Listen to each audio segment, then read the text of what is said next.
This is the Sam Malone Show on AM 1070. The Answer.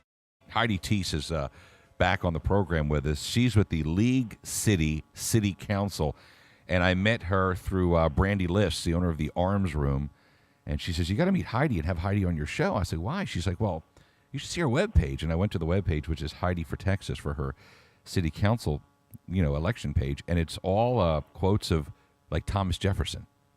And I'm like, that's what we have on our show. Heidi, welcome back to the program. Hi, Sam. Thanks for having me. It's really good to be back, and I promise I'll keep up this time.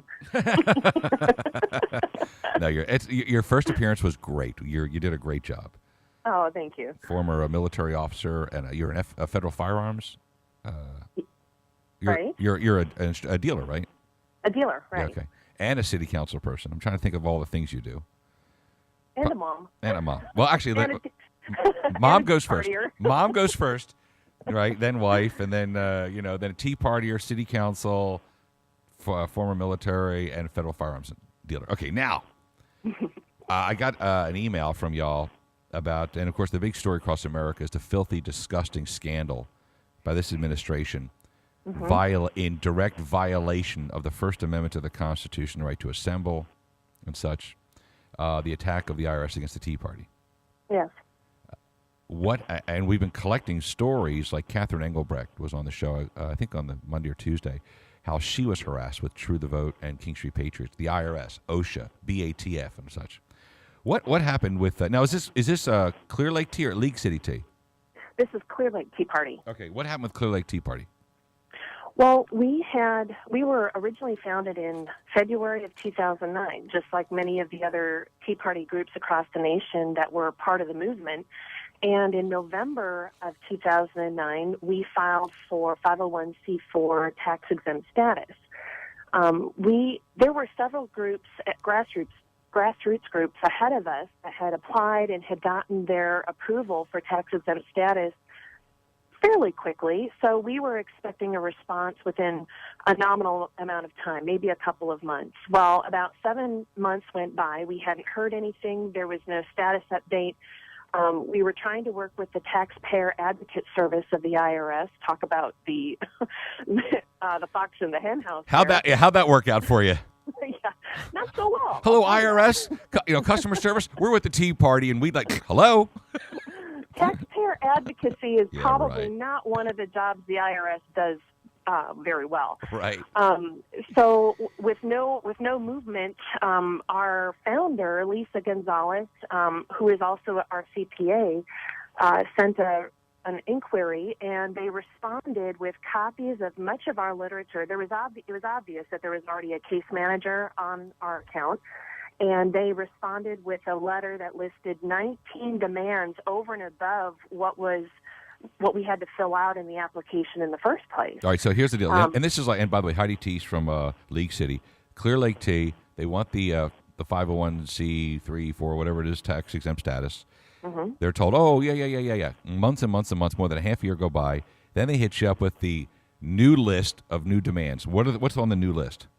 Well, the interesting thing is 8 months later, and they give us less than 3 weeks to respond, and they say if we don't respond within the time frame, they'll close our case. We will then be taxed as a taxable entity.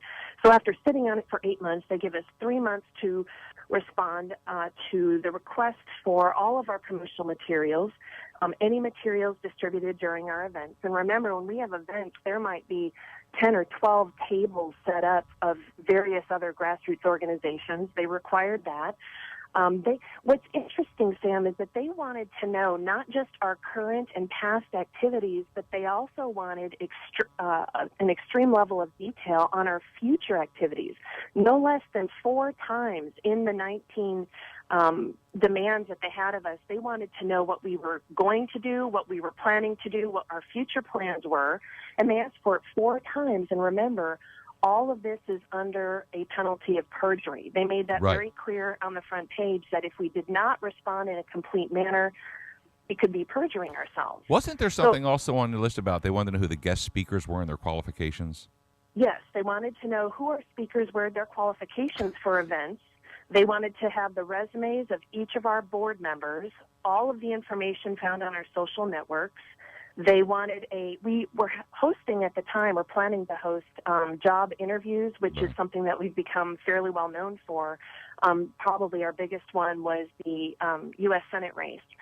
And they wanted to know how we invited people, what questions how many actually accepted the invitation to the job interview, what kind of...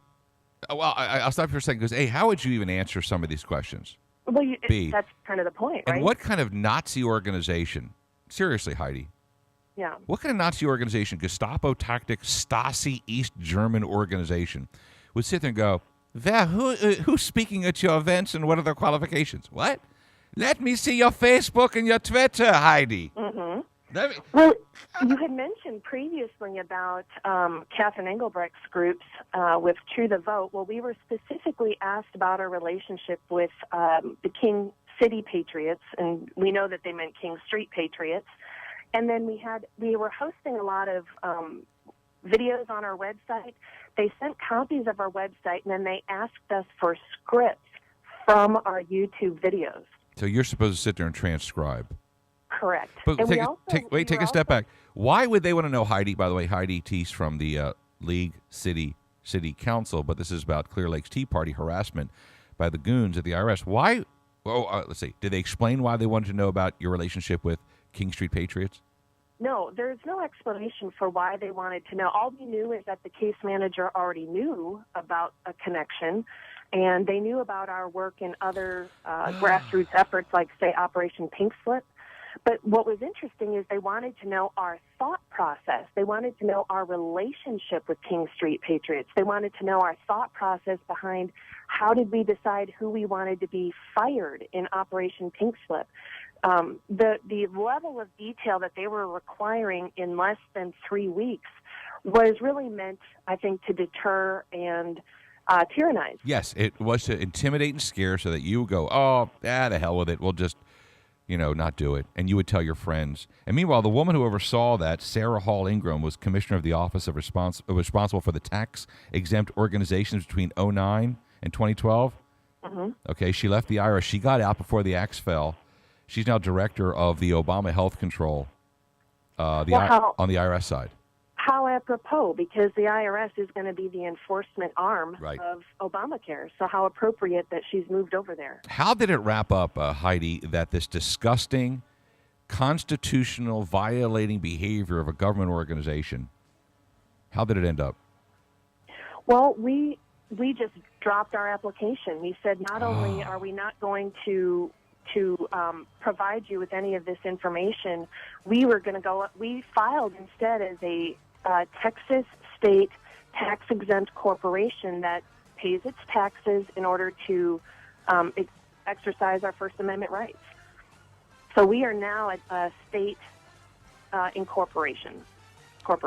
And the word from the White House yesterday is Obama addressed it and they moved on from this filthy He's scandal. Teflon, man. He is Teflon. I don't know how he survives this stuff, but he does. And with the complicit media, he's Teflon.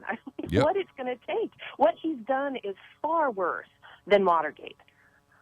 Oh, absolutely. I mean, this was there roughly about 500 Tea Party groups were victimized by about 500-ish. And when you take the number, each group could have 40, 100, 200 members. You're really talking about thousands of real Americans. And all they wanted to do was just assemble and in some cases talk about the Constitution, like King Street Patriots. They have Constitution classes like once a month.